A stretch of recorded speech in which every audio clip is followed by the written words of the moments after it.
laawol kisal ko laawol peewal e ɓantal. alhamdulillahi rabbil alamin thumma salatu wassalamu ala man bu'isa rahmatan lil alamin nabiyina muhammad ibn abdullahi wa ala ahlihi wa ashabihi wa man tabi'ahum bi ihsanin ila yawmiddin wa sallama tasliman kaseeran ma ba'da. assalamu alaykum wa rahmatullahi wa barakatuhu. musibɓe julɓe tedduɓe wonɓe heɗitade en ko radio meɗen ɗo radio laawol kisal. haray men salmini on nokku kala ko wonɗon e nokku kala no fewndorɗon onon e ɓengureji moɗon ɓaawa yette Allah subhanahu wa ta'ala on allaji waɗɗo ko hana yettirede yettuɗo hoore muɗum o wi alhamdulillahi rabbil alamin. o wi si yetti o ɓeyda e nemaji makko ɗin sen dulli e ronki yettude haray lette makko ɗen no satti. o wi wala in sakartum la azidannakum wala in kafartum inna adabi la shadid. ɓawɗum duwanɗen nelaɗo sallllahu alayhi wa sallam on neliraɗo saabu yurmede ronki tagore ɓe yettini koɓe nela kon fof hay hunde ala ko nelaɗon acciti wona ɓe yettini e hoore laaɓal reedu. ɓawɗum haray men salmini on salminago addengol jiggol e wowodiral hakkudeji julɓe ɓen si ɓe waɗingol wonlaɗo sallllahu alayhi wa sallam yami noon sahaba e makko moƴƴi ɓen. haray no andirɗon noon e ñalaɗe ɗen fof si oɗo saa e hewti e jumaje ɗen haray en fottay ko radio meɗen ɗo fi ɓeydodirgol wono Allah subhanahu wa ta'ala o yewtiri noon ko deftere makko wi wa dhakkir fa inna dhikra tanfa'ul mu'minin wa ma khalaqtul jinna wal insa illa liya'budun. Allah wi andintin belajo ko andintinta ko nafa e gondimɓe ɓen. o wi o taggirari yimɓe ɓen e jinnaji ɗin si wona fiyoɓe rewmo kanko Allah subhanahu wa ta'ala. haray hande kadi en fotti ɗoɗen e o saayi ɗoɗen en toriki Allah subhanahu wa ta'ala yo Allah ɓeydu yurmede makko nden e moƴƴireji makko ɗin e dow meɗen. haray hande kadi ɗe wondi ɗo e ceernoɓe meɗen mawɓe haray wontiran ɓe sengo leydi Amérique. haray ɓe anditina en ɗore toɓɓere ɓurde wonde e toɓɓe himmuɗe. haray inchallah ko ceernoɓe meɗen ɓe woɗɓe nande ko hito muɗum ko radio ɗo e radio ji goɗɗi goo kadi. haray ko Cheikh Ahmad Baylo wontiran ɓen sengo Chicago fewno ɗo e ɗiɗo sayiji ɗen toro Allah yallah renuɓe o rendaɓe karama koɓe meɗen heddiɓe fof. haray ɗen andintina hande kadi e o sahiɓe ɗo jemma barki. haray ko woni ko technique ɗo ko yumma meɗen Hajja Fatmata ñippit wondude Cheikh Mouhammad Aliou Bari e Cheikh Alpha Omar Diallo e musidɗo moɗon on ɗo Abdoullahi Diallo on ɗo yewtude on ɗo fewno ɗo. haray inchallahu ko saɗi moɗon ko tooli ɗo weltana hiɗon jarna e batte wakkilagol e tambitagol ngal ɗo tummodiral meɗen waɗangal barkiɗen toro Allah subhanahu wa ta'ala yallah yoɓɓu goto kala ko woni waɗande ngal ɗo hara ko joddi muɗum ndin ko aljanna. haray watti micro nge sokeje ustadien inchallah haɗi e ustadien haray ko saɗi moɗon ko tooli inchallah. inna alhamdulillah nahmaduhu wa nasta'inuhu wa nastaghfiruh wa na'udhu billahi min shururi anfusina wa min sayyiati a'malina wa man yudlil fala hadiya lahu wa nashhadu an la ilaha illa Allah wahdahu la sharika lahu wa nashhadu anna Muhammadan abduhu wa rasuluhu ya ayyuhalladhina amanu taqullaha haqqa tuqatih wa la tamutunna illa wa antum muslimun يا أيها الناس اتقوا ربكم الذي خلقكم من نفس واحدة وخلق منها زوجها وبث منهما رجالا كثيرا ونساء واتقوا الله الذي تساءلون به والأرحام إن الله كان عليكم رقيبا يا أيها الذين آمنوا اتقوا الله وقولوا قولا سديدا يصلح لكم أعمالكم ويغفر لكم ذنوبكم ومن يطع الله ورسوله فقد فاز فوزا عظيما. ما بعد فإن أصدق الكلام كلام الله خير الهدى هدى محمد صلى الله عليه وسلم وشر الأمور محدثاتها وكل محدثة بدعة وكل بدعة ضلالة وكل ضلالة في النار جزانا الله منها وإياكم. حرين ولتنك الله سبحانه وتعالى hare noon ka emiskala radio men ɗo laawol kesal si tawi ceernoɓe wonɓe arde ɗo ɓe fof hare min on mi tawaka e maɓɓe miɗo tawa noon eɓe yiruɓe tanjini hara inchallah min yo Allah tawne eɓe yiruɓe inchallah. waaju ngun kadi mi haala noon ko Amérique ɗo on tigi fuɗɗi yewtude fi diina e no fuɗɗori kadi yewtude ga toujours haray koye haala anglais on ko ɗum ɗon mi wowi yewtude e mu'um haray pular on miɗo wawi moƴƴa. donc haray si tawi piiji gono toon si mi haali e anglais on mano gasa e français on haray wata on felan inchallah ko ɓay haray pular on ɗum ɗon miɗo wawi moƴƴa. hajja ñeppi jaɓalnan jannude pular on mi noddaɓe kono ɓe jaɓata ɓay noon kamɓe kadi ɓe Angleterre ko ɗum ɗo waɗi haray no gasa pular on ɓe falama yejjitude. haray inchallah haray yewtere men nden hande ko karamukojo goɗɗo inneteɗo Shaqiq al-Balki tawi mo jogii janngana kuujo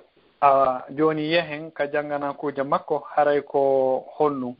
ɓe inni sa'ala alimu at-tilmiz joom karamokojo landi mundu mata sahibtani ene ko duuɓi jelgu wonduɗa e juuɗe an ɗo hiɗa jangude e juuɗe an joni noon oɗo ko landimo ko nder duuɓi ko kanko o jangi e juuɗe makko ɓen ko ɗum ɗon o landi donc ko janganakujo makko on ko Hatim al-Asam innete donc oɗo o inni fa qala tilmiz mundu 33 sana womi jangi e duuɓi ma e juuɗe ma duuɓi 33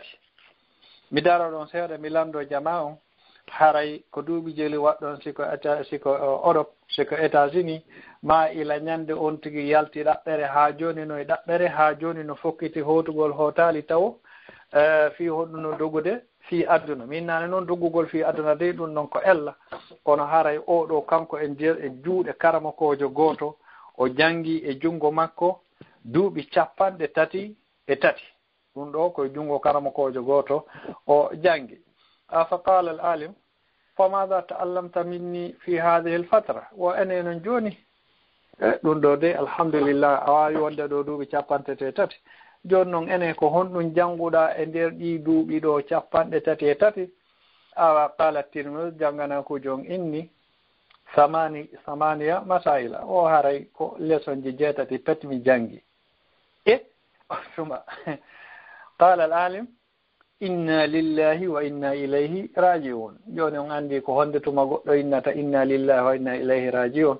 ɗum noon ko si masibo waɗi ko ɗon on tigi innata inna lillahi wa inna ilayhi raji'un donc on andi ɗum ɗo si tawi karamokojo on jangana kujo makko o jangi duuɓi 33 tawi e nder ɗi duuɓi 33 ɗo fof kanko ko leçon ji 7 tun o jangi haray ɗum ɗon de karamakojo welatamo ɗum ɗon haray ɗum ɗon ko masibo jano hakken noon ko woni masibo karamakojo ngalɗi o inni joni tigi on o inni mo zahaba umri maka walam tata'allam illa 8 masail an ɗi duuɓi 33 ɗo fop nde walan innude pellet ko ɗiɗo tun janguɗa question ji ɗi 7 ɗo janguɗa qala Tirmidhi o inni ya ustaz lam ata'allam ghayraha wala yuhibbu an akdhiba wo mi jangali de ɓuri ɗiɗo haray noon tigi on karama ko en mbiɗata on fenande on andi noon ɗo on satti de goɗɗo jangu duuɓi 33 jungo karama kojo gotota ko leçon ji 7 tun oɗo jangi haray de ɗo o landitika mo kadi darugol si tawi hara o faljaali o inni hin o yiɗama fenande ko ɗum ɗo woni ko ɗiɗo leçon ji 7 o jangi awa joni andi ɓaara ko jooma ganɗo kanko tigi himo maapi enen kadi hiɗen humpa o inni fa qala al ustaz hatima indak liyasma joni haray tigi o haala noon ɗiɗumaji 7 ɗo ɗi jangoɗa ɗo min kadi mi wawa nande ɗi aw o inni al ula anni nadartu ila khalqi fara'aytu kulla wahidin yuhibbu mahbuba fa idha dhahaba ila al-qabri faraqahu mahbubu o inni o wattani yili hunde wotere aranere ko jangi kon wo goɗɗo fu goɗɗo wo no wuudi hunde nde o yiɗi joni noon andi woɓɓe ɓen ko rewɓe yiɗi woɓɓe ko worɓe yiɗi woɓɓe ko jawdi yiɗi woɓɓe ko toje labade ɓe yiɗi kala ko ɓe yii moodi tigi on ko ɓe yiɗi kon mo kala ko yiɗi kon tigi no woodi ko yiɗi joni noon o inni o wattani yili ko yiɗi ɗo fop si tawi ɗum ɗo fokkitoyi ka gabru si tawi on tigi o fokkiti ka gabru ma o yehi ka gabru haray kamɓe on ɓe seedi eɗon andi noode hadis selluɗo ken mo annduɗa nelaɗo sallllahu alayhi wa sallam inni wo si tawi goɗɗo feƴƴini piiji 3 woni ɗowtudemo ka gabru ko ɗum woni ɗi piiji 3 haray ko yimɓe makko ɓen ɓe ƴetta e huure on ɓe naɓa e jawle makko ɗen no wawi ɓe jogina oto makko ma kala ko jawle ko ɓe naɓori e honɗum e golleji makko ɗin joni noon si ɓe yehi ha ɓe surri on tigui ndaare kadi fi aduna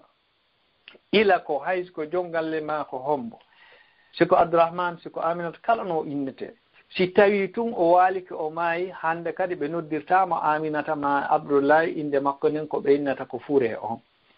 ko ɓe yiɗa ho ko yiɗa siko nene siko baba hay e goto innatake a joni ɓayi nene ma feƴƴini ɗo walade ka danki ɗo nde wotere ha bimbi ittaɓe wula ma ɓeygu ma modi ma wonde ɗo ittama wula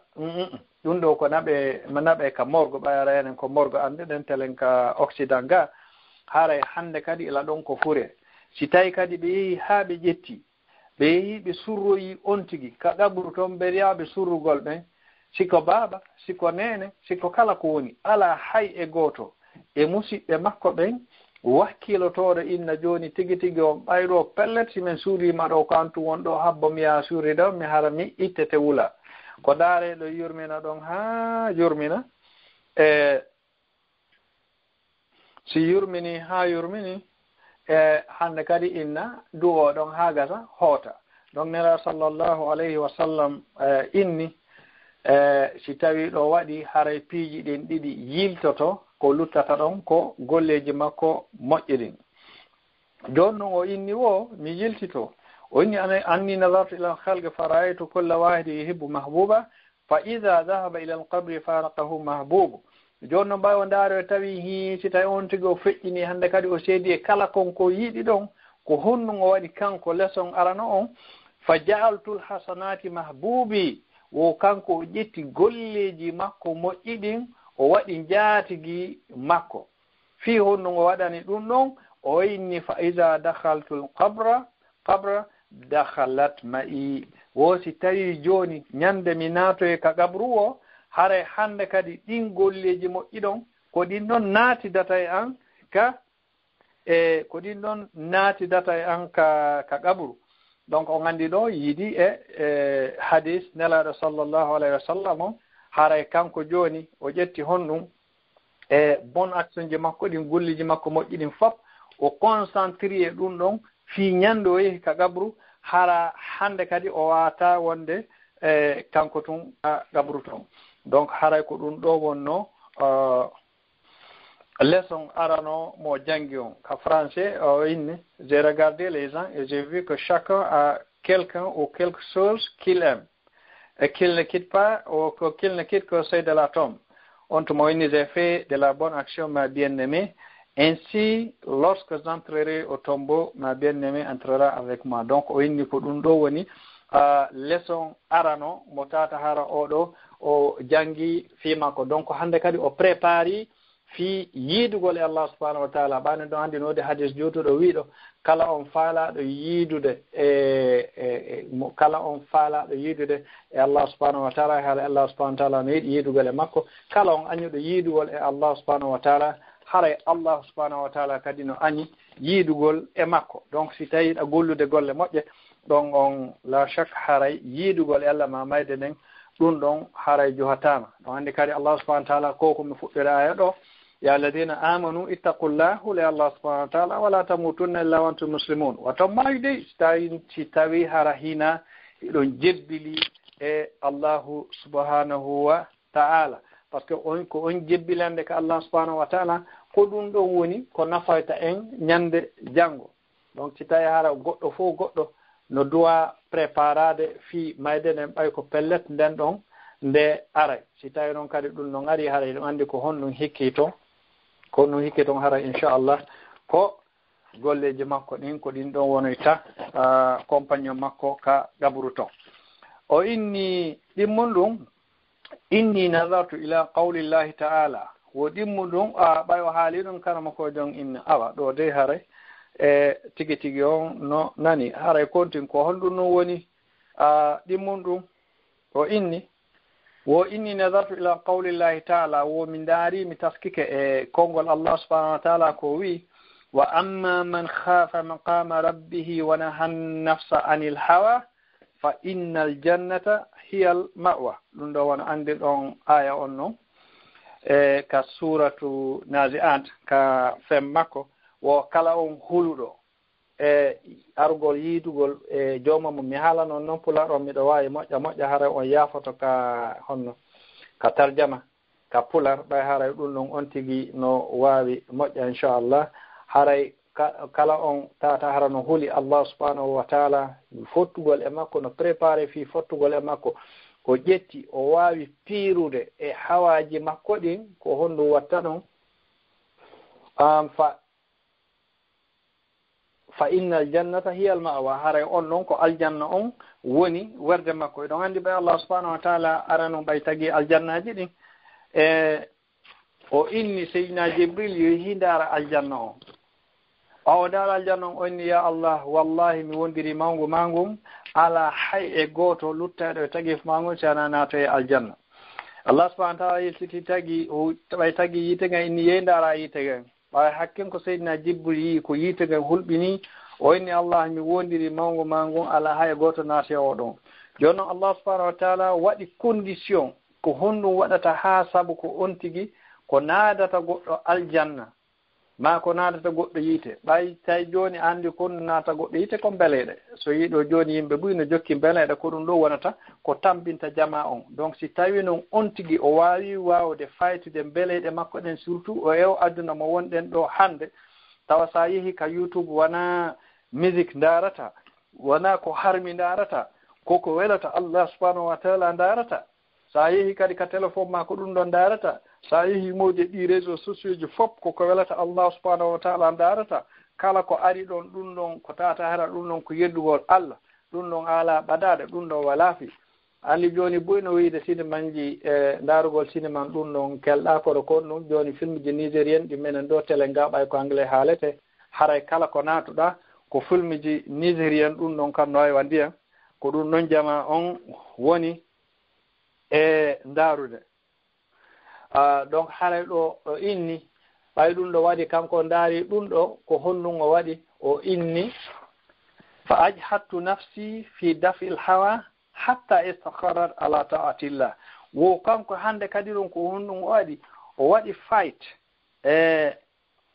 o inni de pousser mon âme à réprimer ses désirs jusqu'à ce qu'elle vint à son obéissance o fuɗɗi c'est-à-dire o waɗi fight mi haalani on goy ko ɗuma o piiridi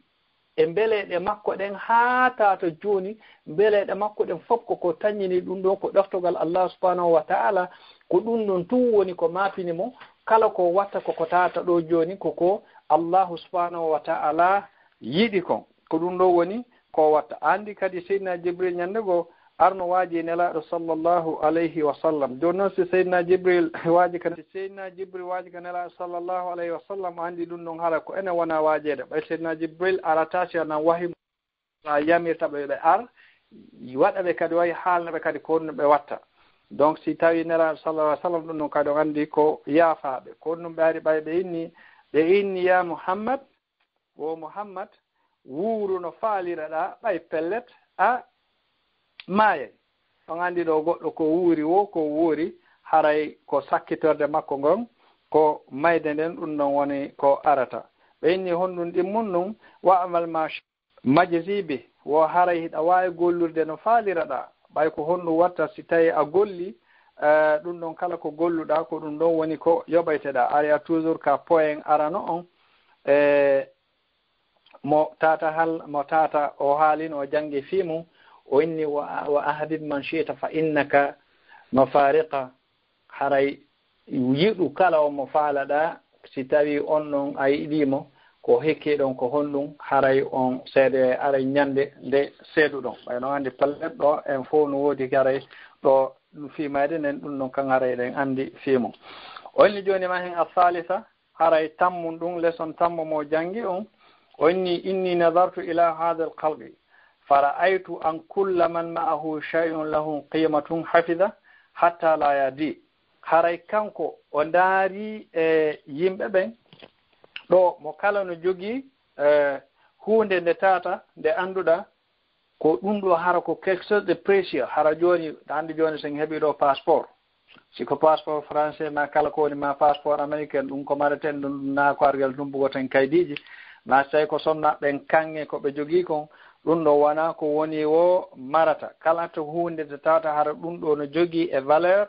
man on tigi no joni ɗum ɗon importance haray o maray ɗum ɗon nokku ko annduɗa ɗon pellet ko kanko tun andi on nokku ɗon ko woni haray ɗon na ko woni o marete si tawi ko yejjito ƴetta jonna ɓeygu makko wona min mi yejjitan jonna ɓeygu am ma so tawi sonnajo on ko yejjito o jonna mawdi makko ma ɗum ɓuyi harano jogii toon nokku goo ko marata piiji donc ɗin piiji ɗon fof ko marata ko fii aduna ɗo o inni noon kanko wo summa nadartu ila qawlillahi ta'ala ma indakum yanfadu wa ma inda allahi baq kala ko woni e juuɗe mon ɗum ɗon koko lamnata ko kala ko woni e jungo allahu subhanahu wa ta'ala ko ɗum ɗo woni ko heddoto ko joni noon ɓay o ndaari ɗum ɗo o inni honɗum ko ɗum o wawi janngude ɗum ɗo e o aya ɗo ɗum ko point number 3 on ɓama troisiéme point on o inni fa kullama waqa fi yadi shay'un dhu qimatin wajjahtuhu lillahi liyahfadahu inda o inni kala nde kanko o heɓi hunde nde tawata hara ɗum ɗo kode jogiide valeur ko ɗum o watta o ƴette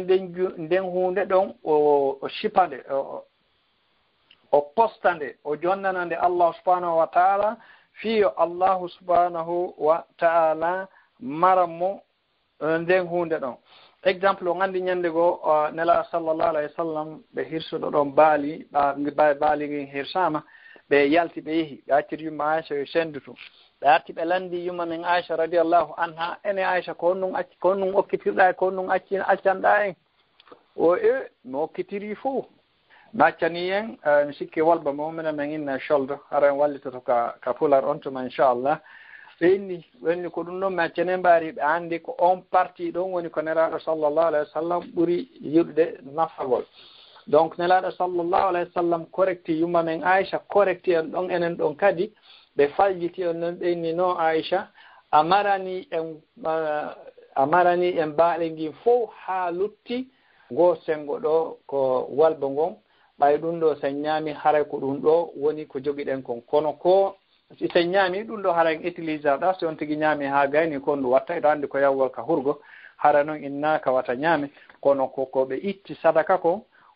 ɗum ɗon woni ko tata hara ɓe tawayay to andi node aygo kadi ko Allah subhanahu wa ta'ala inni wa ma tuqaddimu li anfusikum min khairin tajiduhu inda Allah huwa khairan wa azama ajra kala ko goɗɗo ƴetti jonni fi sabilillah ko ɗum ɗon woni ko tawoyta ton non seulement o tawoyay ton mais haray joddi ko Allah subhanahu wa ta'ala joganimo ko ɗum ɗon koko mawni haray sa jonni ɗo mbuɗu humama yoɓotoyde to mbu sappo mama yoɓotoyde to mbu temedere mama yoɓoto to mbu temedde jeeɗiɗi ha mo wawi wadde bi gayri hisab hara ko ƴettugol tun jonna jondude donc o inni hande kadi kala ndo heɓi goɗɗum ala tabitude e juuɗe makko o itteke sans sadaka andi kadi yumma Aisha radiallahu anha ɓe wino nde ɓe itta sadaka woɓe waɗe parfenta o konko ɓe ittata sadaka ɓe landa ko fi hon ɗum ɓe inni par ce que si ɓe jonni ɗo yo hewtude on mo dowaɗa on wonaɗo jonnede ɗon haray hewtita ka juuɗe Allahu subhanahu wa ta'ala donc haray ɓe yiɗi ɗo e hewte junngo Allah subhanahu wa ta'ala haray ɓe waɗi ɗum parfum taw donc iɗo anndi ɓe motteno ɓe yeeya kono ko ɓe mottireno yeeya ko fiyo ɓe heɓu ko ɓe itta sadaka donc haray ɓe golla e noon kono gollugol ngon ka suudu ɗon so ɓe yeeyi ɓe itta ɗum ɗon sadaka donc haray ɗum ɗo eno anndi kadi no haallano filla e nelaɗo sallllahu alayhi wa sallam wona si suuma en arino hakken ko ɓe itteno sadaka ɓe inni e sadaka maɓɓe ma junngo maɓɓe ngon no yaawi ɓuri henndu wifayndu donc kala ko ɓe henndi ɓe itta sadaka kala ko ɓe enen ko itta sadaka haray ko sadaka woni ko annduɗa ko ɗum ɗo woni ko tawoyte ñande janngo ko ittuɗen sadaka ko jooni noon ittugal sadaka kon ɗum ɗon no weli fii laɓɓinalngol Allah ngol no weli fii kono ko honɗum woni ko metti fii ko marugol ɗum ɗon haa tawa waaway ɗum ɗon waaway marade ɗon haa tawa Allah subhanahu wa ta'ala jonni exemple no innede ɗo jooni itten fii juulirde ara ɓuura ittude hara fewndu ittuɗa vraiment iɗa faaɗa juulirde daro yaaɗo noon haa ñalla balɗiɗi leeru lebbi ɗiɗi hitaande duuɓi ɗiɗi ukkodira toon e direction juulirde nde ma imam on ɓe inna an ar jooni a watta ɗum ɗo hara ɓe jonnoma poste ɓe jaɓita poste o ma ɓe inna an watta natuɗo ma en tout cas nangon toon tappaɓe na hi ko hannde hewti min ko min itti haray hannde kadi a perdi ɗon e anndi no tawa e yimɓe tato atteteɓe bugede kayite ɓen on Allah subhanahu wa ta'ala okki jawdi o ƴetti o finance fi sabilillah joni noon Allah ɓantama inna ene an e jiyaɗo on mi okkanama jawdi ɓi ko ndu waɗɗa jawdi ko enne hiija kala ko noon woniri biisto no fo mi finance fi sabilillah Allah subhanahu wa ta'ala dala hi kono haade ko fi yimɓe ɓe mante ɓe mantima ka a heeɓi ko fallah karna kon on no ƴette bugo ka yite haray Allah subhanahu wa ta'ala dandu en ɗum ɗon wona ande ɗon haadi sonnori kadi yimɓe tata kono ɓawi wona ɗum haray en ƴettu toon on point ɗon fi andugol haray importance e ittugol sadaka on mais ko ɓuri wonde importance kon ko tatala ko waɗugol ɗum li wajhillah hara ko fi Allah subhanahu wa ta'ala woni fi o welema fi honɗum fi hara ñande jango a tawaya toon donc haray ko marugol ɗum ɗon ha tawaya Allah subhanahu wa ta'ala ko ɗo woni haala kan yo Allah subhanahu wa ta'ala yurmede makko nden newnan en waawe marde ko waɗɗen kon ɓay haray ɗum ɗon en humpitike haray wela fi donc haray ɗum ko ɗum ɗo woni point number 3 nani number 3 on mi haalugo anglais miɗo wawi moƴƴa point tammo mo wi kanko himo jangi e juuɗe karamo ko makko ok joni o inni arabi point ɗuma point nayabo on mo jangi on kono wonno point on o inni nadartu ila alkhalqi fara'aytu kulla wahidin yatabaha bimalihi aw hasabihi aw nasabihi o inni o wattani yili e yimɓe ɓe woɓɓe ɓen no mantora jawle maɓɓe wonɓe ɓen no mantora uydi maɓɓe woɓɓe ɓen no mantora dambe maɓɓe mi sikki haray ko noon fular on haalirta ko dambe e donc mo kala haala no woodi mantorade minen komin ɓiɓɓe ceerno kaari minen ko ɗo woni ka amen ko ɓiɗɗo président onni oɗo ɓe makko no jogii jawdi andi hannde ɗum ɗon no heewi e men on tuma o waɗi honɗum o inni kanko o miijiti honɗum tumma nadartu ila qawlillahi taala inna akramakum inda allahi atqakum wono andirɗon noon no nela Allah subhanahu wa taala haali o inni e ɓurɗo teddude nanda noon siko teddugo estahara karim ɗum noon konno filirte pular ɓurɗo wonde onere e mon on ko on jogiiɗo taqwa ka Allahu subhanahu wa ta'ala donc ɓay o waɗi ɗum ɗon noon jooni ɓay haray ko taqwa on woni ko nafata goɗɗo kanko ko holɗum o waɗi ɓaaw ɗum ɗon o inni fa amiltu fi taqwa hatta akuna inda allahi karima hande kadi o waɗi honno o ƴetti o forsi hoore makko fi heɓugol taqwa ko ɗum mi winoɗa nane andi taqwa on si tawi allahu waɗi okkori on tigi ɗum ɗon haray tigi tigi on piiji buy weɓani on tigi e taqwa on ko ɗum ɗum woni kuɗol allahu subhanahu wa taala on ko ɗum ɗum woni laɓɓinalngol allahu subhanahu wa taala si tawi on tigi o heeɓi ɗum ɗon haray ko ɗum ɗon woni tigi tigi on ɗo anndi ka aduna on fof kala ko yaɗa harde hiɗa nana arabu a nanata arabu ko ya ayyuhalladina amanu non fuɗɗere noon ittaqullaha haqqa tuqatihi haray huuɗo allah subhanahu wa taala no haanirɗamo hulerde noon iɗo anndi kadi nokkugo allah subhanahu wa taala inni wal anqibati littaqwa haray tigi tigi on ko allah subhanahu wa taala haara e fii kulol allah subhanahu wa taala ngol ɗum ɗon no ɗuuɗi donc kanko o eti o forsi hoore makko o golli fii heɓugol taqwa on haa tañƴinogol o wone ka sengo allah subhanahu wa taala e ɓen wonɓe karim no waɗi karama ko jogogo o winowo o girduno e wonki makko kin duuɓi 40 fii laɓɓinalngol allah hara kala ko watta ɗum ɗo ko liwajillah laɓɓinalngol allah wonki makko kin hara kala ko waɗata ko allah subhanahu wa taala o ɗaɓɓiri welaye o haajaka e ko yimɓe ɓen haalata no tawno kadi e jikkuji seydna oumar radiallahu anhu e ko tawgol kamɓe kala ko ɓe watta kamɓe ɓe mataki ko goɗɗo go haalata ko welaye allah subhanahu wa taala on ko ɗum ɗon tu woni ko mapinnoɓe ko ɗum waɗi allah subhanahu wa taala no okkiɓe no okkunoɓe ɗon andi fayda no ɗuuɗi ko ɓe haalano alqur'ana ara tawta ɓe e ɗum ɗon donc haray ɗum ɗo ko dokkal ngol annduɗa allah subhanahu wa taala okki ɗum ɗon seydna oumar haray yo allah subhanahu wa taala kadi okki en ɓay ɗon anndi kadi fii taqwa on ɗum ɗo ko haala feere ɓay noon haray karmo koɓe ɓoyi ari ɗum ɗo inchallah en ala juutinde mum ko anndingol tun haray heɓugol taqwa on ɗum ɗo yo allah subhanahu wa taala okkor en waawen en laɓɓinande allah subhanahu wa taala golleji ɗin inchallah o inni alhamisa inni nadartu fi lhalqi wa hum yat'anu ba'duhum fi ba'd wa yal'anu ba'duhum ba'da wa aslu hadha kullahu alhasad o inni o ndaari yimɓe ɓen haala yimɓe ɓen no haɓa no haɓidira no piira no yennidira no waɗa piiji fof fii hon ɗum o inni aslu ɗum ɗo fof ko jalousie hanndu noon jalousie on ɗum ɗon no tawa e suratul falak ko Allah subhanahu wa ta'ala yamiri yon tero Allah subhanahu wa ta'ala yo donde bone on mo tawata hara ko o jalousowo on par ce que jalousie on ɗum ɗon no hulɓini donc haray ɗum ɗon o inni ɓawi o ndaari ɗum ɗon o wattini yili ɗum ɗon e aduna on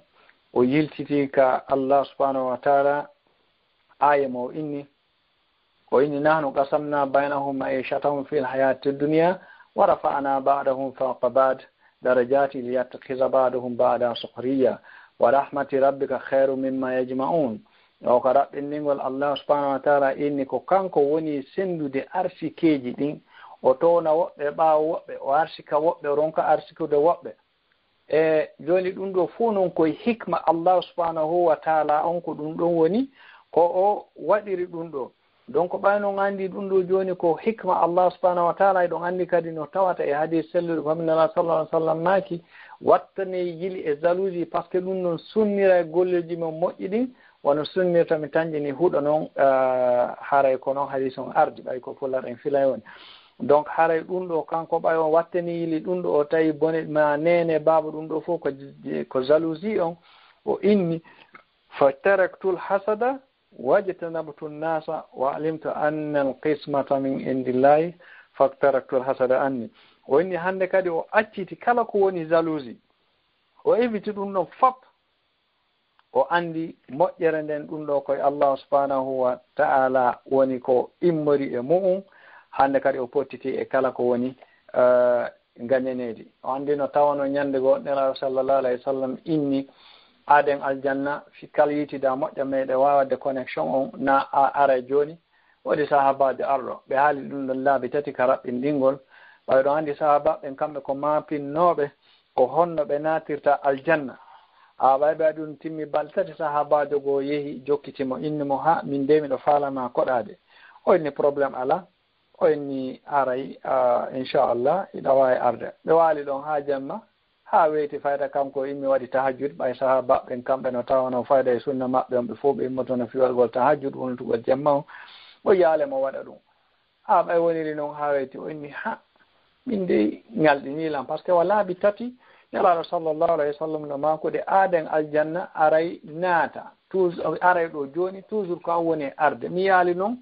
hiɗa wadde golle spécial ko tata hara ɗum ɗo mbiɗo tañƴini min kadi mi wawano wadde ha naadama aljanna haray tigui tigui on nunɗanan ko honɗum woni ko wonɗa e waɗude o ni he min de mi ala e wadde hay fusko woni spécial ko woni tun simi ari simi ari kikiɗe mi miijoto kala waɗɗolan ko boni ma kala mononi ɗalan ma mi yo ka wonki an haare oɗo mi yaafi komi fo mi walodotako e mone ma gañanendi ma kala ko wata wona noon fi ɗum ɗon mi waloto e hoore ɓernde laaɓune poyi donc andi oɗo kan Allah laɓɓinimo e ɗum ɗon Allah subhanahu wa ta'ala kadi no yamiri en fi yo en pottito ɗum ɗo yon toromo yo dandu en bono on mo tata hara si tawi ko añaneɗo nde mo añana donc ƴetti o waɗi fight anglais on kadi arigoy o haɗi e wonki makko kin ha o itti honɗum gañanendi ɗin ka makko awa asadisa haray point jeego on o inni ko honɗum woni leçon jeego mo jangi on o inni nadartu ila alkhalqi yu'adi ba'duhum ba'da o yabqi ba'duhum ala ba'd wa yuqatil ba'duhum ba'da o inni o ndaari e tageefu ngun o tawi yimɓe no añindirani ma o no añindirani yimɓe ɓen kadi no jaggitude wadde oppress ɓeeɗo e ɓe warindirde kadi ɗum ɗo fof ko honɗum woni e wadde ɗum ɗo o inni wa nazartu ila qawlillahi ta'ala womi ndaari noon ɓaymi o ndaari ɗum ɗo fof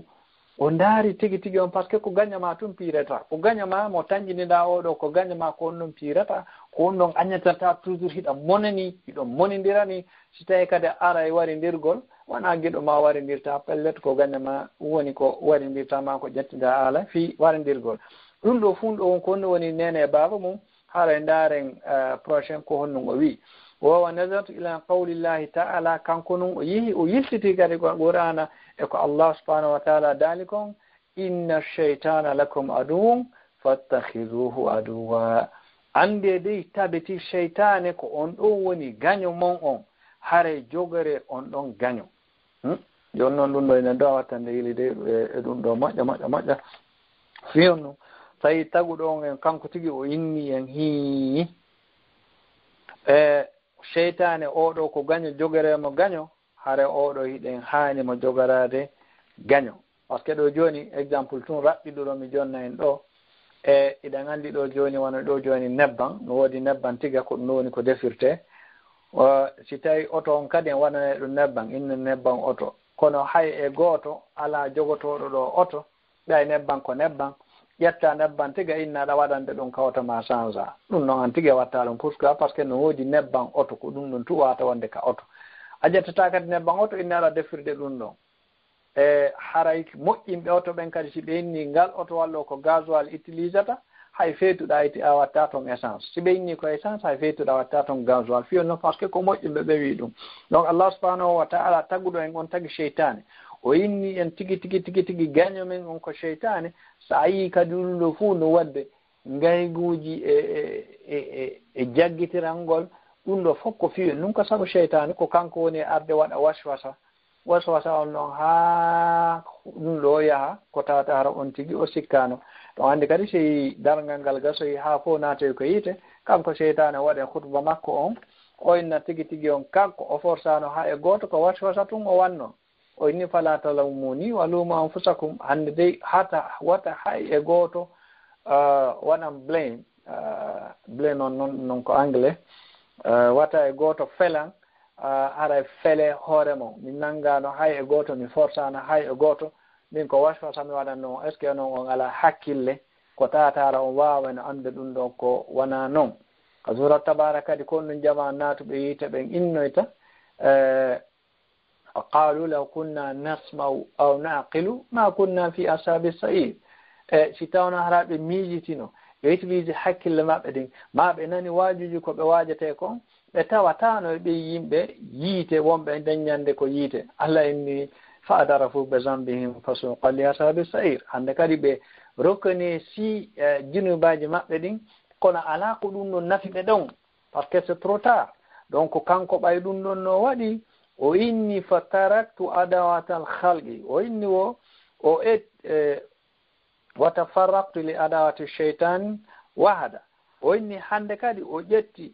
kala komba ko jogi o tetti yimɓe ɓen fof tawi hande kadi ɓeɗo mappe namo tawi hande kadi joni komba makko on fof o ƴetti ennemi makko on fof o waɗi goto cheytane fiyo kombatumo hande kadi donc o andi oɗo o wawi janngude ɗum o wawi wadde ɗum ɗon hakkille ɗum ɗon tabitaka hakkille makko fi honɗum fi o anda hande kadi cheytane watamo puusiɗo waɗa goɗɗum no tawano kadi ko sayyidina Umar radiyallahu anhu okkano to andi si ɓe rewi nokku cheytane rewata e ngol laawol ɗon o potitoto no few donc haray ɗum ɗon kanko o kadi o wawino hewtude on maqama ɗon o ƴetta hayso watalu makama ɗon so rewi laawol cheytane rewata ɗon mais kanko o andi hande kadi ennemi makko on gaño makko ko gaño goto jogui ɗum ko cheytane donc kala ko watta o usinno cheytane o pottito cheytane kala ko tañini ɗum ɗo ko cheytane iwri o pottiti mo on o inni asabiya haray jeyɗiɗaɗo mo on ko janggi e wino haray ko leçon ji jeetati neɓata gaynitoɗen inchallah ko jannguno o inni nadartu ila al khalqi fara'aytu toujours o wattanili o daari e tagayhuru nden o yii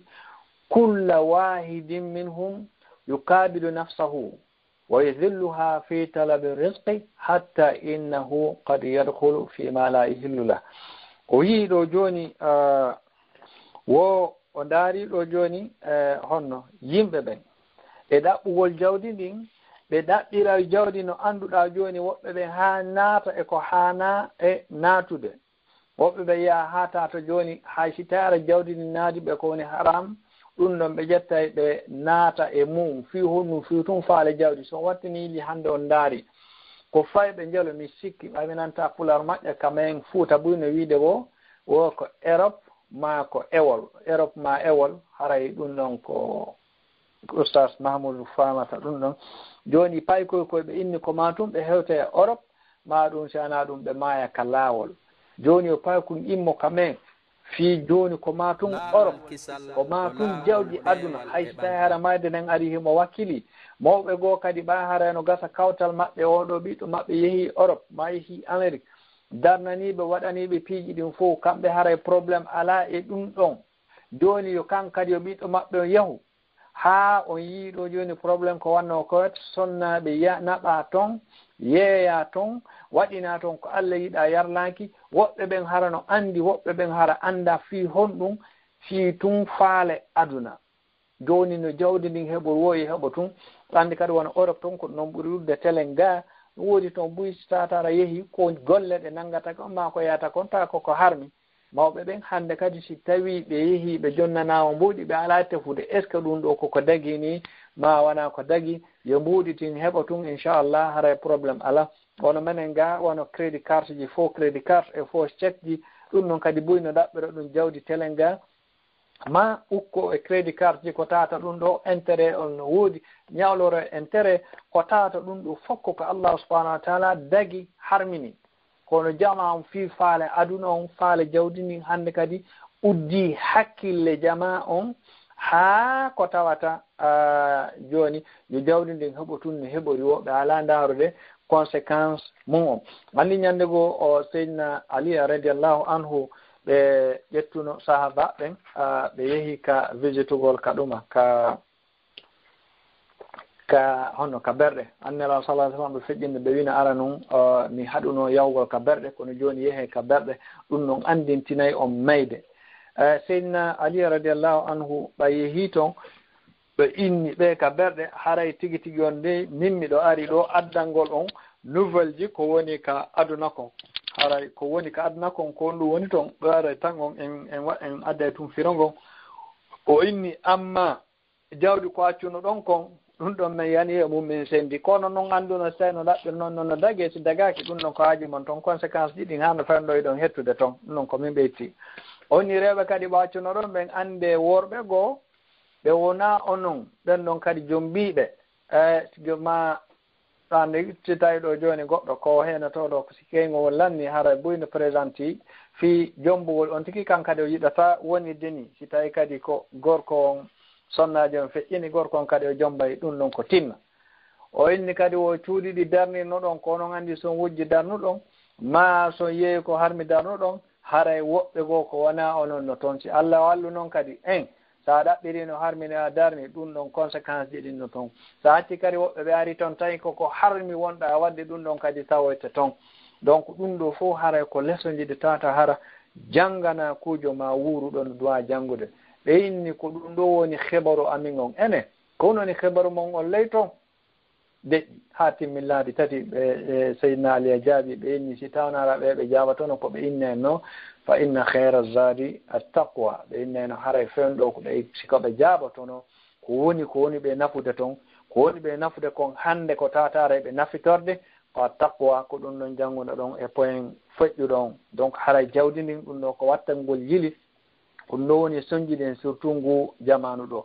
o inni noon o inni ɓay ɗum ɗo waɗi o inni wa nadartu ila qawli llahi azza wa jal wa ma min dabbatin fi l ardi illa ala llahi risquha wo ala hay honno hay kullum wonkon ka leydi on yaafoto firangon noon ka pular si tawi ɗum ɗo haray arsike makko on koye junngo allahu subhanahu wa ta'ala woni allah subhanahu wa ta'ala konko woni arsikude piiji ɗin fof wona liƴƴi ma kala ko woni ka nder ndiyam ko allah woni on arsikude wona kulli koye wonde wirɗe fof arsike mum ko allah subhanahu wa ta'ala woni o inni ɓay ɗum ɗo waɗi fa amiltu anni wahidu min hadihi dawab fastaqaltu bima lillahi alayya wa taraktu mali inda o inni joni ɓay kanko o andi ɗum ɗon himo tawa e ɗe ma koye kulloy o inni ko ɓe tata hara arsike mum on koye junngo allah subhanahu wa ta'ala iwi hande kadi kanko o jokki honɗum dewe allah makko ɗen kanko joni o mapaake ɓay himandi pellet arsike makko ko jungo Allah wi hande kadi o mapa fi arsike makko anni wodi ay go kadi ko Allah subhanahu wa ta'ala daali wa fi samai rizquha wa ma tu'adun arsike mon won ko dow woni iwrude ko ɗum ɗo firi c'est-à-dire ko iwri dow kon hay goto wawata kalude donc si goɗɗo wawata kalude arsike ma on ɗum ɗon haray ko ɗum goɗɗo etoto ko heɓata kon haray Allah windaninomo ɗum mi jonna ɗo exemple tun haray utiliser hakkille ɗen seeɗa si mi ari ɗo joni mi ƴetti mbuuɗi nde jonnude goɗɗo mi ƴetta 1 euro ma 5 euro ma 1 dollar kala ko woni mi ƴetta bewol ngol mi fonta jonnugol mo si tawi o wippiti on mbuuɗi ɗon o dogi hande kadi harmanimo or ko kanko mi fontuno jonnugol mais si tawi o muññike seeɗa haa mi jonnimo haray wonani ko daganimo donc goɗɗo lo ngande no hadis ardi ko ta ko honno banu adama tagorte ka renga yumma makko lebbinayi haa si lebbinayi ɗin timmi malaikajo yaha e lando Allah subhanahu wa ta'ala est ce que ko woni ka renga on sonnajo ɗon ko wurata kana ko wurata si tawi nama ko wurata ko gorum ka ko deyum si ɗum ɗo windama ko natte windide ko arsike makko on ko hay hendu ko fofata kon ɗum ɗum ko windete ɗum no ari weyago ko tatana malakul mawto si ari o inna min de mi toñalema hay hendu ko windanoɗa a foofay kon haray ɗum ɗon lanni donc mi alama toji de haray mi waɗante woni faveur ko ɗum ɗon woni ko mbaɗama donc haray arsike goɗɗo on a heɓata ko honno tammaru ɓuri ko Allah subhanahu wa ta'ala winden ma kon a heɓata kadi tammaru ko woni moyen ko Allahu subhanahu wa ta'ala windan ma kon donc haray kanko ɓawi wandi arsike makko ko jungo Allah subhanahu wa ta'ala woni hande kadi o ɓuttinani hoore makko o jokki dewal Allah subhanahu wa ta'ala joni so wattani yili boya me ma boyka ka fulawaji wuri no ɓetala hay mbuuɗi ɓe jogotako kono koko ɓe rimi kon ko ɗon ɓeyno wuurde mawɓe ɓawi ko noon alamo kala ne jogui sunture yeɓata mbuuɗi kono no wuuri ɗon ha moƴƴi nini no woɗi wonɓe ka fulawa ɓe ala yaaɓe Europe ɓe ala yaaɓe hay takko ɗon kono tawa heɓe wuuri ɗon ha moƴƴi woɓɓe no kamen a yaada ɗo $10,000 $20,000 ɓe jogui tabum iɗa ara eɗa formo ɓenna patron a ɗo adde ɗo seeɗa ɓe sensanama ɗon 500 1000 2000 5000 ha mbuuɗi ko addeɗa kon fof lanna ara eɗa ndaara ɓe ɗon tabum iɗa yawiɓe ɓenna patron a ɗo si tawi ɗo luttiɗe awa adde kadi nani tawa ni joɗa Allah e ɓula ndaari oɗo ko jooɗi ndaari place um makko no fotata taalemo arsikeɗe ɗon o yahaali Europe o yahaali Amérique kono himo hoɓude ɗon arsike makko on fof himo wuuridi e famille on ɗon himo suurdi ɗon kono sa wattanile hay on sa yetti e makko a tawere mo faala yahude leyɗe kanko kadi woɓɓenta faalaka yaade e leyɗe haaji mum ala donc haray tigi tigi on arsike men on haray hiɗen duwa wattande yili moƴƴa e mum inchallah par ce que ɗum ɗon anden koye junngo Allahu subhanahu wa ta'ala woni donc haray inchallah aren e dernier point ko tata ara ɗum ɗo himo jangi on ya famina inni nadartu ila khalqi fara'aytu kulla makhluqin minhum mutawakkilun ala makhluqin mithli onni o wattaniili e tagi fumum mo kala haray no wakkilora goɗɗo go no tañinori goɗɗo go kala ko ana tanjiri ma goɗɗum go onni hadha ala malihi wa hadha ala day'atihi wa hadha ala sihhatihi wa hadha ala markazihi woɓɓe haray no kamɓe no tanjinori jawdi maɓɓe nin si ɓe heeɓi jawdi haray kala ko ɓe faalaɓe waɗay woɓɓe business ju maɓɓe mbaytugi ɓe jogii kala ko ɓe faalaɓe waɗay woɓɓe ko damme maɓɓe ɗen kala ko ɓe faalaɓe waɗay woɓɓe kadi haray ɓaytun hiɓe selli hiɓe andi goɗɗo sene selli sikka nawnata haray kanko kadi kala ko o faala o waɗay ɓayno ngo ndaari ɗum ɗon fof kanko o yiltiti honɗum o inni wa nadartu ila qawlillahi ta'ala wa man yatawakkal ala allahi fa huwa hasbu kala on mo tata hara on ɗon o wakkilori Allah subhanahu wa ta'ala haray Allahu subhanahu wa ta'ala yonaymo on tuma ɓaynon o ndaari ɗum ɗon ko honɗum o waɗi kanko o inni faktaraktu tawakkula ala al-khalqi wajtahattu fi tawakkuli ala Allah hande kadi o itti yowugol jikke tanƴinaragol monsieur kaari ma alaji kaari ma ɓe ɗo wallitotomo ma ɗum ɗo wallitotomo ko jogiɗa jawdi woni wodi nawna jogoɗe tatara ɗum ɗo jawdi wawata wadde ɗum ɓayɗon andi noodi jooma jaali buy jogiɗo ɗo façon ñawuji buy kono jawdi ɗum fof ko tata hara ala ko walliɓe ala kanko hande kadi o ƴetti ɓawo ndaari o aya Allah subhanahu wa ta'ala ɗo kanko o ƴetti wakkilare makko en fof o fawti e Allahu subhanahu wa ta'ala. Donc haray ko ɗum ɗo woni piiji jeetati ko kanko hatimal o sammi o inni o jangi ɓaawo duuɓi 33 e jungo karama ko makko Shaqiq al-Balki. ɗum ɗo noon al-Balki ɗum ɗo ko jungo karama kojo goto woni ko jangi. donc haray ɗo andi ɗo waman yattaqillah fa huwa hasbu. kala on ko tata halano huli Allah subhanahu wa ta'ala Allahu yanamu wa man yattaqillah yarzuqhu min haythu la yahtasib. ɗum ɗo kadi fof no holliri ko Allah subhanahu wa ta'ala woni ko ayni en ko kanko woni arsikude en haray ko ɗi poinji jeetati ɗo fan non arde ɗo hande inchallah sendoɗen e jama on. si tawi woodi nafa ko yalti e ɗo haray ko ande ko ɗum Allah subhanahu wa ta'ala paljeɗen ko jungo am min e jungo sheytan haray mi haala noon woni mi haalawno ara nun ko aade yiɗuɗo wona jogiiɗo gandal woni ko wonno e essayede tun ekkitagol kañum kadi waɗugol bayana inchallah. haray Cheikh Abdallah Hajja Fatima mi jonniti micro o minna. assalamu aleykum wa rahmatullahi wa barakatuh. Assalamu aleykum assalam wa rahmatullahi wa barakatuh. Cheikh Ahmad barakallahu fikum jazakumullahu khayran. haray o weltanama on jarnama e batte nder wakkilare e tinnare en torki Allah subhanahu wa ta'ala yalla wala ɗo yoɓɓo on gaddi muɗum ndingo waɗa aljanna o waɗana heɗitiɓɓen fof ɓemɓe Allah subhanahu wa ta'ala manti ko deftere makko o wi si ɓe nani konngol e fi makko no yewte ɓe ƴettay ɓe gollitira e hara o waɗaren ɓe yimɓe ɓe tawata Allah subhanahu wa ta'ala on himo kambani o wi si janngama e dow maɓɓe ayeje makko ɗen ɓe waɗa e kolli juuɗe maɓɓe ɗen ko noppi maɓɓe ɓe huccita ɓe wiya ɗum ɗo koye tindi aramɓe. haray inchallahu jama on fof weltanama ɓe jarnama ɓe du'anama fota haray ɗen andintina inchallah. hande kadi ko ɗoɗe wonɗen hattude e ɗiɗo sayiji fi yewtere nde inchallah e waɗoyey lande seeɗa ɓaray ceernoɓe meɗen ɓen no woni disponible so tawi kadi haray newaki haray e waɗoye yeeso e inchallah haray ɗen andintina ɗoɗen kadi fi programme ji meɗen ɗin ko laawol kisal haray mono faala heɓude kumpite inchallah no wawi e humpodirde ɗiɗo numéro ji 0032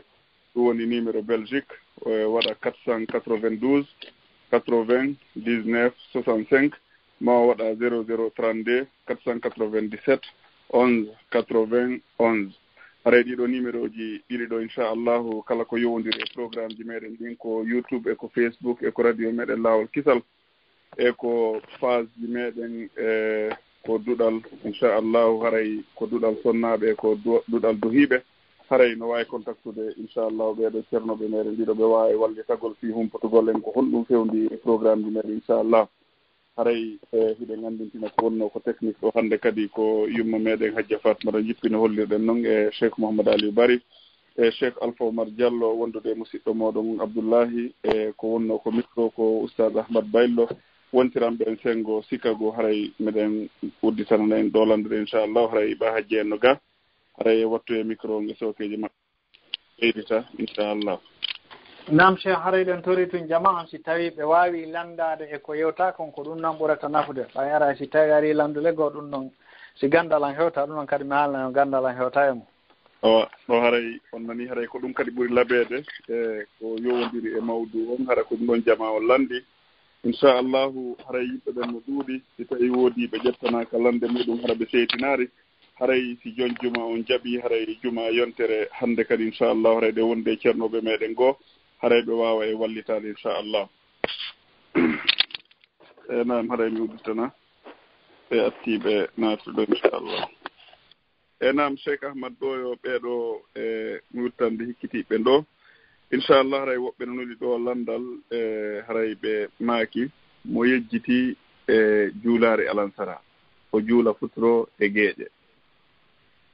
o waalo o andito e jemma wonde o juulare alansara haray ko honɗum o haani waɗugol ɗo o yo immo o juula alansara o juula futuro e geeƴe ka ko yo juulu alansara on ton jaɓe ɗon gandal an hewtarto eywa nam haray ɗen marano ɗolandal ngal inchallah ceernoɓe meɗen ɓen haray landiɓe landangal inchallah no wawi contacte lan ko privé inchallah haray mi feƴƴinanaygal docteur en haray woɗay 0049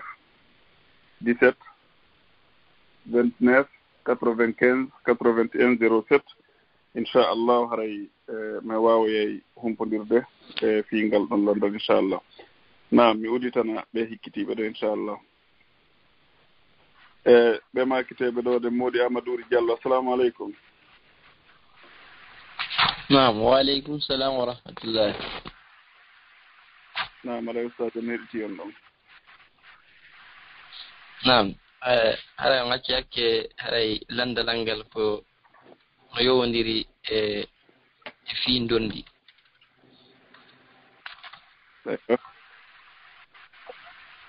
Naam haray mi lando si tawi ɗo ni mana joni hara yimɓe ronayɓe ɗo joni hara ko bengotoɓe buy hara ko buy woni ɗo ronayɓe hara noon joni noon kono wona wakkotirawo mawɗo on no ton on ɗon feƴƴina ko adi baabe makko hara noon ko ɓe mari ɓiɓɓe buy kono aɗo feƴƴinde tawi mo mari paygoyi donc wontoya ɗon kadi seeɗa baabe maɓɓe noon baabe makko kadi feƴƴina on joni noon hande kadi ko dondi on tawsi koye paykoye makko ɗon e ɓeeɗa senda bengotoɓɓen tawsi men sendiray wasi kanko kotirawo amen on himo wuuri paykoye makko koye hendo ɗum ɗon hendo geɓal ko hembotono kon ka haray wawata sellirwol noon. Naam Ustad Ahmad. Si ɗon faalami watta e jooni kuppude auditeur ɓe gandalan hewta to aywa musidɓe haray ngal ɗo landal o waway feƴƴide inchallahu wono ko leydi ko woni ɗon battuɗon ceernoɓe ɓen haɗay findondi on ko hunde yaajunde kono haray inchallahu aray ɓeeɗo ɓaatun haray kamɓe ɗen ɓiɓɓe ɗon nde wonaɓe jeeyaɓe e ɓiɓɓe ɓen tigi hanuɓe ronugol o si tawi no ɓiɓɓe hara baaɓe mon ala no ɓiɗɗo hay gooto si ɓen ɗo wawa ronugol kono ɓaɓen ɗon noon tawa ka toon haray joni ɗum ɗo wawi seenagol tawa ceernoɓe meɗen wonɓe leydi ko wonɗon ɗon siko laggini wonɗon ɗo wawi seenade ko docteur Mamadou Wuri ma seen ɗon ko Alaji Bocar Diaré ma ceernoɓe meɗen buyno toon de wona Cheikh Oumar Bari en e inchallah ɓe wallide toon fingal ɗo landal e haray gondi on ko landal yaa ko huuɗi yaajude inchallah inchallah jaram inchallah haray sikki tumɓe aray ɗo ɗen jama on ɗo ɗen naa ko yowodiri e mawdu on haray ɗe wawi yaafodirde yaafoɗen ustade en ɗo hannde nde taw noon haray ɓe holli en haray ko ɓe faala koko yowodiri kon e mawdu on haray ɓa hajji en no nder ga si tawi ɓe mari lande ko ɓe addana ko privé maɓɓe ko yowodiri e mawdu on ɗo inchallah so tawina ɗum haray ɗe wawi yaafade ceernoɓe meɗen ɓen ha e juma arowo inchallah so tawi ko ɗum Allah muuyi haray ɗe wonde ceernoɓe meɗen goo ɓen kadi ko wawi wallitagol fi programme ji inchallah nam hajjaniɓe rahmatullahi waleykum salam o micro o wattama e sooke mum nam on jarama yo Allah yoɓɓon ko ɓuuri moƴƴude. Assalamu aleykum Sag. Waaleykum assalam wa rahmatullahi wa barakatuh aja alhamdulillah moda on jarama o weltanama yo Allah subhanahu wa ta'ala on weltano Allah subhanahu wa ta'ala weltano en fof amina yo Allah waɗi joddidingal janna allahumma amin en weltike fotano yo Allah ɓeydo en moƴƴinande tijiɗi allahumma amin nam min ɗo haray nam ni continue nam noon ko fifa lande ɗo par ce que ɗo waɗunoɓe ɓen itti nande haray ɓayna innama ko fi programme ko wowlagon tun mi yiiɗo ɓe yalti ka ligne lande gasi ɓay o andi goɗɗo yimino mi sikki telen maro gaye taw imam Malik e lande 49 kadi ɓe woɓɓe ɓen inni ko lande nayi ɓe jaabino goɗɗo ɗum ko lande jeɗɗi ɓe jaabino ɓeyni ɗuma fof allahu alam o mi wa ha marok mi chefo mami waɗɗo naraɗo innama allahu alam o siɓe andami anda ko ɗum ɗon de naata ko docteur jaabotoɗo lande jaaboɗo lande ara lande sino woodi o yaafoto onon auditeur ɓe ɓen ɓaara docteur no woodi ɗo ɓaara ɗo ɓe jogani en ñande nde tawara ko landule ɓe jaɓante en ɗon kono noon woni ko hisi kon ɓaara islam on jaɓata min ko ɗum ɗo mi sikki ɗum ɗo mi jaɓata ɗum hay goto kadi jaɓata naade de hoore mum e ko tawataɗo ɗum ɗo anaada yimɓe on e faljere donc haray ɓe weltanama laawol kisal ko laawol ɓeewal ganda ko yiɗi ɗo ari woodi on jarama o weltanama noon ɓe haray inchallah ɓe haray jumaare be kadi haray ɓe mari seekuɓe goo kadi haray ko sakkitorde lewru kadi docteur naatay fi jaabagol lande ɗe inchallahu lande ɗen ɗen wawi marde goɗɗo si yontere hannde ɓen ɗon kadi wawi jaabade wonade en inchallah inchallah haray on jarama on barka moɗon fota haray joni yoɓen acci toon tamen jogo ha juuta haray yoɓen habbiti on kadi inchallah inchallah haray inne tun hadden wono telen gama telen tun fof e wattanili sando hannde wono ɓeeɗa lambiri noon ko noon sonna ɓen ɓuri wonde janngude hare on jarama on weltanama fota joni noon si tawi hara on janggi on heeƴi hakkude moon tun ɗon kadi no moƴƴi kono noon kadi yanñugol ngol no moƴƴi ɓaarayɗe gandi yumma Aisha radiallahu anha iɓe tawa e filliɓe hadis ɓe ɓen tanƴini aray ɓe tawa innen tun e jowoɓe arana ɓurɓe fillide fullade hadis ɓen tawi on jangi hakkude moon tun wonde Oustaz Abdallah no waɗe waɗande bayana buyron kanande onon tigi aron haalon même chose ko Oustaz Abdallah haali ko min e jaka koni ta ɗum ɗon nafay jama on ɓuri eyyi ɗon andi ɓay ko nafa zakir fa inna zikra tanfa muminin haray wonde goɗɗo noon waɗa no waajo ma goɗɗum nana saloɗa ɓayara ko kanko waaji goɗɗo goo kadi haale ko watoto wono noon ma takko ɗon jaɓanamo few inna ko ɗo jogii gandal e haray ko watta ngolili tun wonde kadi si tawi o waaji kamen menen johiiɓe ɓe ma men nani ko waajoto ɗon kono gasa battinayamen moƴƴa no hara nun no woodi kadi woɓɓe inneɓe ko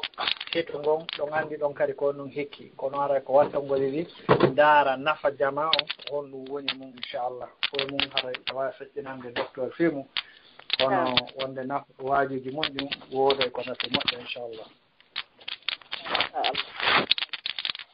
gandal ngal okkora kala julɗo ni nana min kadi menen kadi amin on jarama saɗel barka boy batte wasiye on kadi barka yoɓon ko allahuma amin joni aray mi salmini ɓe guure nden fof toon aray joni on jarama inchallah assalamu aleykum wa rahmatullah wa barakatuh naam waaleykum salam wa rahmatullah wa barakatuh naam musidɓe julɓe tedduɓe assalamu aleykum wa rahmatullah wa barakatuhu e haray no faamirɗen noon haray hannde kadi bayana on ko ɗo woni ko hatti e joni haray inchallahu e yontere hannde kadi haray ɓe mari seekoɓe ɓen kadi wonɓe natande e ngaade haray ɓeɗo maaki koko ber bayana koɓe yewti kon landete haray yimɓe ɓe huuli seeɗa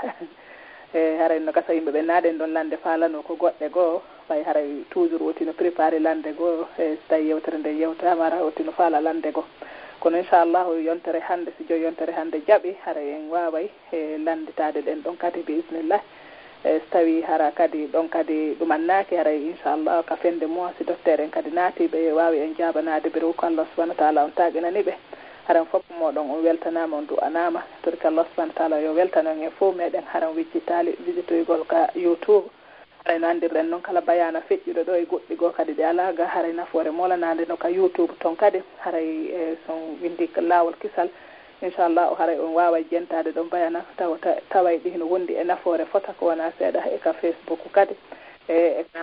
laawol kisal fi sonnaɓɓen e ko laawol kisal fi du'iɓɓen fof hen torki Allah subahana wa taala yallah hisingen en fof meɗen